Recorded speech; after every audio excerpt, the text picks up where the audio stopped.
North Korea எல்லாம் போக வேண்டாம். கதவு மூடி வீடியோ எடுத்தா போதும். Okay Katy,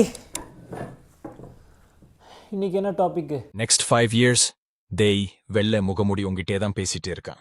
yeah I'm listening. Topic: அடுத்த 5 ஆண்டுகளுக்குள் எப்படி ரிச் ஆகலாம், எந்த கோர்சஸ் எல்லாம் டிமாண்ட்ல இருக்கும், அதை பத்தி தான் பார்க்க போறோம். டிமாண்ட்ஃபுல் ஜாப்ஸ்னால் எனக்கு புரியலையே கேட்டி, நீ எதை மீன் பண்ணுற? முண்டோம், அதே நீ தான் கண்டுபிடிச்சு மக்களுக்கு சொல்லணும். ரைட்டு விடு, நான் முடிஞ்ச அளவு சமாளிக்க பார்க்குறேன். ஓகே,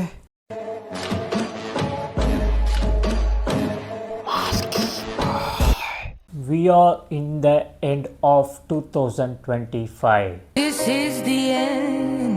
Hello Maskies, எல்லாம் எப்படி இருக்கீங்க? I hope you guys are good. இந்த வீடியோவில் நம்ம எதை பற்றி பார்க்க போகிறோன்னா 2026 to 2030. நான் 26 ஸ்பெசிஃபிக்காக சொல்ல, 2026 to 2030 within 5 years of time எந்த ஜாப்ஸ் உங்களை உண்மையிலே பீக்குக்கு கொண்டு போகும். ஏன்னா நம்ம ட்ரான்சிஷன் ஃபேஸில் இருக்கோம். Rich companies are pushing us to use AI. So நம்ம டெக்னாலஜி வந்து நம்ம இப்போ மாறியே ஆகணும்னு சொல்லிட்டு எல்லாருமே வந்து ஃபோர்ஸ்ஃபுல்லாக நம்மளை உள்ளே போக வைக்கிறாங்க ஏஐக்குள்ளே. இந்த ஃபேஸில் நம்ம எதை ரொம்ப ஃபோக்கஸ்டாக பார்க்கணும், எந்த மாதிரி ஜாப்ஸ் ரொம்ப ஃபோக்கஸ்ஃபுல்லாக இருக்கும். லைக் இப்போ வந்து பொதுவாக வந்து ஐடி செக்டார் மட்டும் எடுக்காமல் வேறு எந்தெந்த செக்டார்லாம் வரும், ஐடி செக்டார் முதல் ரீப்ளேஸ் ஆகுமா? ஏன்னா இப்போலாம் எனக்கு தெரிஞ்சு 13-14 கிளாஸஸ் வந்து பார்த்திங்கன்னா சிஎஸ் கிளாஸு, ஐடி கிளாஸுன்னு ஏகப்பட்ட காலேஜஸில் இருக்குது. ஆண்டர்ப்ரனர்ஸ்லாம் நம்ம மண்டே போட்டு இப்படி கழுவிட்டு இருக்கானுங்களே, இதெல்லாம் வந்து உண்மையா ப்ரோ அப்படின்னு கேட்டிங்கன்னா அதுக்கான வீடியோ தான் இது. வாங்க போகலாம். ஒரு மாதிரி கன்ஃபியூஷன் ஸ்டேட்லேயே இருக்கேன் நான். சொல்லப்போனால் வைங்களேன், திடீர்னு பார்த்தீங்கன்னா ப்ளம்பர்ஸ் வந்து ரிச் ஆக போகிறாங்க அப்படின்னு என்விடியா சிஇஓ சம்மந்தமே எல்லாமே சொல்கிறாரு. ஏன் சொல்கிறாரு தெரியுமா? ஏன்னா அவரோட ஜிபியூஸ்லாம் பார்த்தீங்கன்னா வச்சுக்கோங்களேன் ஏஐக்கு ரொம்ப யூஸ்ஃபுல்லாக இருக்கும். Maybe our company our improve பண்ணுறதுக்கு அவர் சொல்கிறாரோ அப்படிங்கிற ஒரு தாட் ப்ராசஸ் என் மண்டை கூட ஓடிட்டுருக்கு. ஏஐ நம்ம ஏன் போகணும்னு நம்ம நினைக்கும் போது சம்மந்தம் இல்லாமல் இந்த டெக் கம்பெனிஸ், பெரிய பெரிய கம்பெனிஸ்லாம் என்ன பண்ணுறாங்க, ஏஐக்கு அடாப்ட் ஆக ஆரம்பிச்சிட்டாங்க. நானே இனிமேல் வந்து வீடியோஸ்லாம் வந்து ஏஐ ரிலேட்டடாகவே போட வேண்டியதாக இருக்கணும். ஏன்னா அந்த மைண்ட் செட் வந்துருச்சு இப்போ எனக்கு வேறு வழியில். ஓகே, ஏஜென்ட்டுக்கு ஏஐ கிரியேட் பண்ணுமா, ஐயோ இது பண்ணணுமே, சரி ஓகே ஏஐ ரிலேட்டடாகவே எல்லாத்தையும் இன்டெகிரேட் பண்ணி பார்ப்போம். அப்படி தான் மண்டை போகுது. கோடர்ஸ்லாம் ரீப்ளேஸ் ஆவாங்களா, இந்த மாதிரி ஏகப்பட்ட கேள்வி ஒரு கன்ஃபியூஷன் ஸ்டேட்லேயே இருக்குது. ஓப்பன் ஏஐ பார்த்தீங்கன்னா மைக்ரோசாஃப்ட்டில் இன்வெஸ்ட் பண்ணுறாங்க, மைக்ரோசாஃப்ட் பார்த்தீங்கன்னா என்விடியாவில் இன்வெஸ்ட் பண்ணுறாங்க, திரும்பியும் என்விடியா பார்த்தீங்கன்னா ஓப்பன் ஏஐயில் இன்வெஸ்ட் பண்ணுறாங்க. இது வந்து பார்த்திங்கன்னா ஒரு சைக்கிளிக்காக அவங்க போயிட்டுருக்குறாங்க. ஏஐ பபுள் வந்துருமா அப்படிங்கிற ஒரு பதட்டம் வந்து நெஞ்சுக்குள்ளே ஓடிக்கிட்டு இருக்குது. ஏஐ பபுள்லாம் என்னென்னா, இப்போ நிறையா கம்பெனிஸ் பார்த்திங்கன்னா ஏஐயில் இன்வெஸ்ட் பண்ணியிருக்காங்க, ஏஐயில் பார்த்திங்கன்னா ரிட்டர்னே வரலங்கிறாங்க. அப்போ ரிட்டர்ன் வரலன்னா அப்போ ஏஐ முடிஞ்சுதா அப்படின்னு கேட்டால் கிடையாது. இப்போ தான் அவங்க வந்து ப்ராக்ரஸில் இருக்காங்களாம். ஓகேவா? ஸோ எல்லாமே ப்ராக்ரஸில் இருக்காங்க. இப்போ தான் ஒன்று ரெக்டிஃபை பண்ணிட்டு வராங்க. மக்களுக்கு அமிச்சு, யூசர்ஸ்க்கு அமிச்சு ஓகே ஓரளவு எக்ஸ்பீரியன்ஸ் பண்ணிக்கிறாங்க. ஓகே, இந்த விஷயம்லாம் நம்மளுக்கு ப்ராப்ளமாக இருக்குது. இப்போ ரிலேட்டடாக போயிட்டே இருந்தேன்னு வச்சுக்கோங்களேன், அது வந்து ஒரு தனி உலகத்துக்கு அது போகுது. ஸோ அதை பற்றி நம்ம பேச வேணாம். Let's stop here. இந்த கன்ஃபியூஷன் ஸ்டேட்லாம் வந்து மண்டக்குள்ளே ஓடிக்கிட்டு இருக்குது. ஏஐ பபுள் வருமா, ஏஐ இனிமேல் தான் ரெவன்யூ ஜென்ரேட் பண்ணுமா, நம்ம என்ன ஜாப் சூஸ் பண்ணணும். டு பி ஆனஸ்ட் எனக்கே வந்து ஐடியா இல்லை. எனக்கு மட்டும் ஐடியா இல்லைன்னு இல்லை, ஆண்டர்ப்ரனர்ஸ்க்கே ஒரு ஐடியா இல்லை நம்ம கரெக்டான பாதையில் தான் போகிறோமாங்கிறது. ஏன்னா அவங்களுக்கே வந்து they cannot guess what's going on. 2008 recession வரும் ப்ரெடிக்ட் பண்ணவர் 2025-26 ஏஐ பபுளுங்கிற மாதிரி ஒன்று சொல்கிறாரு. பெரிய பெரிய ரெசிஷன் வருங்கிறாங்க. ரெசிஷனும் போது தான் எனக்கு இன்னொன்று ஞாபகம் வருது, நம்மளை கிளியர் அண்ட் கட்டாக ஏமாற்றிருக்காங்களோ அப்படிங்கிற ஒரு ஃபீல். இப்போ 2020 கம்பெனிஸ்லாம் வந்து என்ன பண்ணிட்டாங்க, அவங்க மார்க்கெட் பாதிக்கக்கூடாதுன்னு சொல்லிட்டு நிறைய பேர் ஹயர் பண்ணி இப்போ வந்து எல்லாரையும் வந்து கழட்டி விடுறாங்க.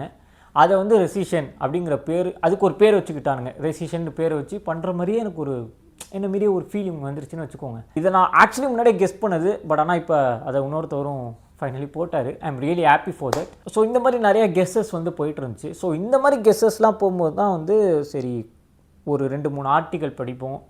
2026 to 2030 ஒரு தெளிவான மைண்டோடு நம்ம வந்து ஒரு ஜாப் பண்ணணும். ஏஐ கன்ஃபார்ம் இருக்குது அதில். அந்த மாதிரி தெளிவான ஜாப்ஸ், எல்லா ஜாப்ஸும் பெர்மனெண்ட்டாக இருக்குமா, இல்லை வந்து டெம்பரரியாக தான் நம்மளால் இருக்க முடியுமா, அந்த ஒரு கேள்வி உங்களுக்குள்ளே எல்லாருக்குள்ளேயும் இருக்கும். அது எனக்கு புரியுது. கான்ட்ராக்ட் பேசிஸில் தான் மோஸ்ட்லி வேலை செய்கிற மாதிரி இருக்குமா அப்படிங்கிற ஒரு கேள்வி. இப்போ கன்ஃபியூஷன் ஸ்டேட்லேருந்து தெளிவான ஸ்டேட்டுக்கு வந்துட்டேன்.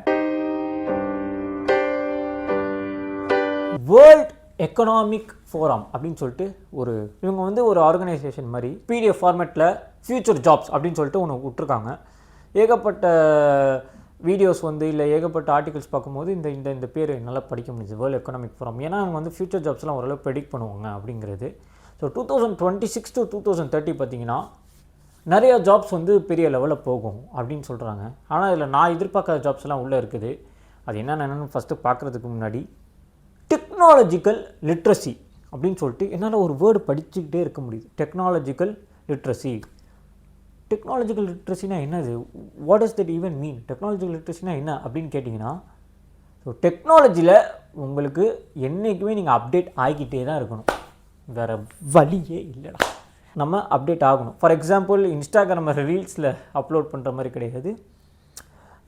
இப்போ என்னென்ன புதுசாக வருது, இப்போ ஏஐ வந்துச்சு, நிறையா பேருக்கு தெரிஞ்சிருக்கும். ஆனால் ஏஐ மட்டும் தான் தெரிஞ்சிருக்கு. ஆனால் ஏஐக்குள்ளே ஏகப்பட்ட சப்ராசஸ் இருக்குது. For example agentic AI, biotechnology எடுத்துக்கோங்க. அதில் வந்து டெக்னாலஜிக்கலாக என்ன வந்திருக்கு, அது வந்து பயோடெக்னாலஜியில் யார் இன்ட்ரெஸ்ட் காமிக்கிறாங்களோ அவங்க அது பண்ணணும். இப்போ சைபர் செக்யூரிட்டி எடுத்துக்கோங்களேன். சைபர் செக்யூரிட்டியில் பார்த்தீங்கன்னா இப்போ டெக்னாலஜிக்கலாக என்ன வந்திருக்கு, இப்போ ஈசி கவுன்சில் பார்த்தீங்கன்னா புதுசாக வந்து ஏஐ வந்து இன்டெகிரேட் பண்ணுற மாதிரி அதில் இன்வெஸ்ட் பண்ண ஆரம்பிச்சிட்டாங்க. டெக்னாலஜிக்கல் லிட்ரஸி வேணும், அதுக்கு வந்து நம்ம புதுசாக திரும்பி படிச்சுக்கிட்டே இருக்கணும், டெக்னாலஜியோட அப்டேட்டாக இருக்கணும் அப்படிங்கிற ஒரு விஷயம். அதான் வந்து டெக்னாலஜிக்கல் லிட்ரஸி. ஸோ இது வந்து காமன், அதனால தான் இதுலேருந்து ஆரம்பிக்கிறேன் நான்.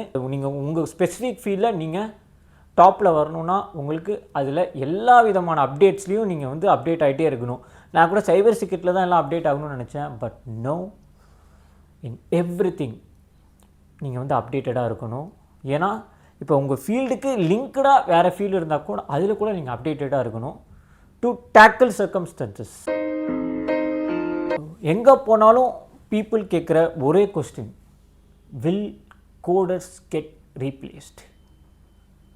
ஐம் டேம் ஷூர் 2026 to 2030 கோடர்ஸை ரீப்ளேஸ் பண்ணுறது கஷ்டம். கோடர்ஸ் அடாப்ட் ஆகிட்டாங்கன்னா சத்தியமாக உங்களை ரீப்ளேஸே பண்ண முடியாது. If you are a good coder, if you can integrate AI APIs, if you can integrate popular APIs, if you can understand the code, if you can அதை understand பண்ணுறது normal விஷயம் தான் வச்சுக்கோங்க. If you can அது adapt ஆக முடிஞ்சதுன்னா I'm damn sure coders will not get replaced. நான் எங்கே வேணால் சொல்லுவேன். பிகாஸ் நான் இந்த வேர்ல்டு எக்கனாமிக் ஃபோரமில் படித்த வரைக்கும் அது ஏகப்பட்ட ஆர்டிக்கல் நான் என்னால் பார்க்க முடிஞ்சது. பட் ஆனால் வேர்ல்டு எக்கனாமிக் ஃபோரம் தான் என்னோடய பேஸ் ஃபோக்கஸாக இருந்தது. அதை பார்க்கும்போது எனக்கு கிளியராக தெரியுது, I'm damn sure coders will not get replaced by AI. ரொம்ப நேரம் சாஃப்ட்வேரை பற்றியே நம்ம பேசிட்டோம். ஸோ சாஃப்ட்வேரை பற்றி மட்டுமே பேசாமல் கொஞ்சம் வேறு domains, for example biotechnology, chemical engineering, அப்புறம் நார்மலாக எல்லோரும் பேசுகிற மாதிரி தான் ப்ரோ நீயும் பேசுகிற, எப்படி ப்ரோ ரீப்ளேஸ் ஆகுன்னு எதை வச்சு சொல்கிறேன்னு கேட்டிங்கன்னா ஒன்றும் இல்லை. அந்த ஏஐ வந்து உன் ஃபீல்டில் எங்கே யூஸ் ஆகுதுன்னு பாரு, அதை நீ கற்றுக்க, முடிஞ்சு போச்சு, உன் ஃபீல்டில் ரீப்ளேஸே ஆகாது. இப்போ கெமிக்கல் இன்ஜினியரிங் எடுத்துக்க, ஏன் ரினியூவபிள் எனர்ஜின்னு ஒன்று இருக்குது பாச்சலம், அதை படி, ஏன் ரீப்ளேஸே ஆக மாட்டேன். இப்போ 2026 to 2030 ஏஐக்கு தான் நம்ம புஷ் ஆகிறோம். அந்த வேவ்க்கு வந்து அந்த கடலுக்குள்ளே நம்ம எல்லோரும் போகிறோம் கரெக்டாக. அந்த பாரத்தை நம்ம போய் பார்க்கும்போது அது எப்படி நம்ம சுமக்கிறது அப்படின்னா அது நம்ம டெக்னாலஜி, அதாவது நம்ம கோர்ஸோட நம்ம கரியரோட எப்படி அதை லிங்க் பண்ணுறது தான் நம்ம பார்க்கணும். ஓகேவா? அதை மட்டும் நம்ம பண்ணிட்டோம்னு வச்சுக்கோங்களேன், ஸோ சிம்பிள்.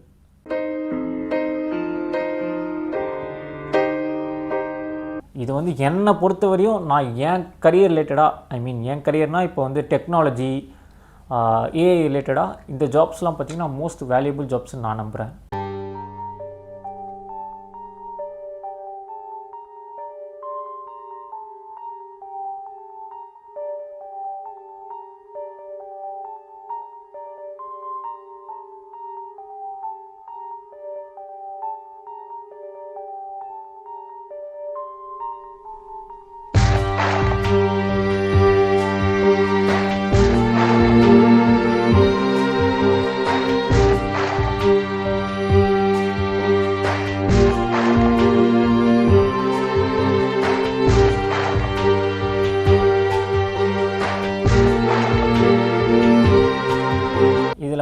உங்களோட ஜாப் இல்லைன்னா நீங்கள் ஃபீல் பண்ணணும்னு அவசியமே இல்லை. இந்த ஜாபு கற்றுக்கணுன்னு அவசியம் இல்லை. எப்படி ஏஐயோட இன்டெகிரேட் பண்ணுறது, எப்படி நம்ம ஃப்யூச்சரை நோக்கி போகிறது. சப்போஸ் நீங்கள் வந்து உண்மையிலே வந்து உங்கள்கிட்ட சேவிங்ஸ் இருக்குது, எனக்கு வந்து பெருசாக பண்ணும் ப்ரோ அப்படின்னா எப்படி ஏஐ கோர்ஸ் ஏதாவது கற்றுக்கோங்க. சீரியஸாக சொல்கிறேன். சப்போஸ் உங்கள் ஜாப் ரீப்ளேஸ் ஆயிரும், இந்த ஜாப்லாம் ஏஐ ஈஸியாக பண்ணிடும்னு உங்களுக்குள்ளே ஒரு மனசில் தோணும்ல, அப்படியெல்லாம் தோணுச்சுன்னா டேரெக்டாக வேறு கோர்ஸ் படிச்சிருங்க. மேபி அது வந்து உங்களுக்கு கண்டிப்பாக ஹெல்ப்ஃபுல்லாக இருக்கும். இந்த 6 மாதம் ஒரு கோர்ஸ் படித்தா போதும், வெறும் 6 months கைஸ்.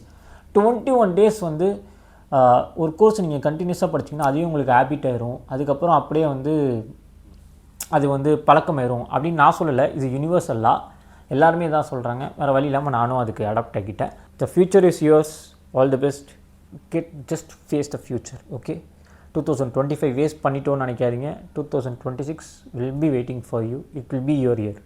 ஓகே, 2026 மட்டும் இல்லை, இனிமேல் வர எல்லா இயர்ஸும் உங்கள் இயராக இருக்கும். Okay, don't lose your faith, believe in you. Okay, நான் அட்வைஸ்லாம் பண்ணுறேன், புரிஞ்சுக்கோங்கடா. முடிஞ்சாலும் ஏஐக்கு அடாப்ட் ஆகிக்கோங்க.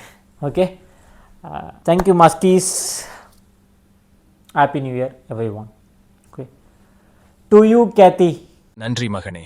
இந்த வீடியோ பிடிக்கலனாலும் லைக் பண்ணுங்க, ஷேர் பண்ணுங்க, சப்ஸ்கிரைப் பண்ணுங்க.